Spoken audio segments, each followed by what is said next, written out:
What's up, everybody? It's Caroline here from the DET team with tips to help you test your best. In this video, I'm going to talk all about the describe the image question, also known as write about the photo or speak about the photo. So as a reminder, this is the question where you're going to see an image on the screen and you'll either write a description of that image or speak about what you see in the image. Write about the photo has a 1-minute time limit and it affects the production and literacy subscores. For speak about the photo, you must speak for at least 30 seconds and you can speak for up to 90 seconds, and it measures the conversation and production subscores. Okay, now let's talk about some of my favorite tips and tricks for these question types. First, this is kind of an obvious one, but when you're writing, make sure you're using proper spelling, punctuation, and grammar. And when you're speaking, obviously, make sure you use proper grammar. Also, make sure you vary your grammar, like sentence structure, as well as your word choice to show all of your skills in English. For writing, I recommend using the last few seconds of your time limit to check your work. For speaking, you will not have a chance to re-record your response, so if you make a mistake, just keep going.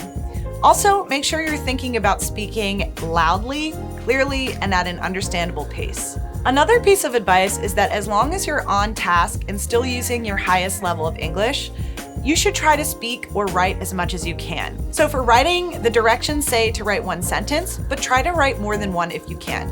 For speaking, again, you have that minimum time of 30 seconds, but I recommend trying to speak for as long as you can. Okay, so now let's get into how to describe these images, which can be really hard for test takers. For speak about the photo, you're gonna have a couple seconds before you start recording your answer to look at the image. So use that time to plan your answer.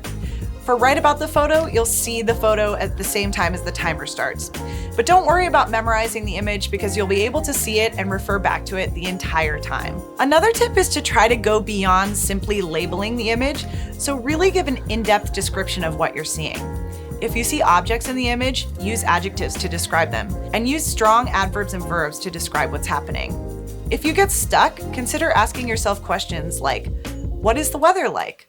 What color is the object? How old is the person? These can help you with vocabulary recall and give you more to say. On the other hand, try to avoid telling a story. So in other words, don't describe anything that's not in the image, and don't describe something that happened maybe before or after the image was taken. The reason for this is that one of the scoring criteria on the DET is something called task relevance. So making up a story might not be an accurate depiction of what's in the image. For example, in this image, I might say something like, an older woman in a light blue blouse peers through her glasses as she uses a machine to work on a piece of embroidery.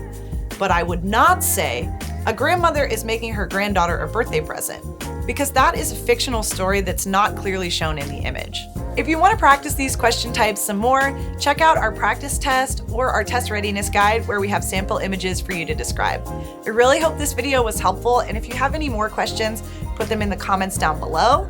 Don't forget to like and subscribe to our YouTube channel. Best of luck on the test. I believe in you. Bye, test takers.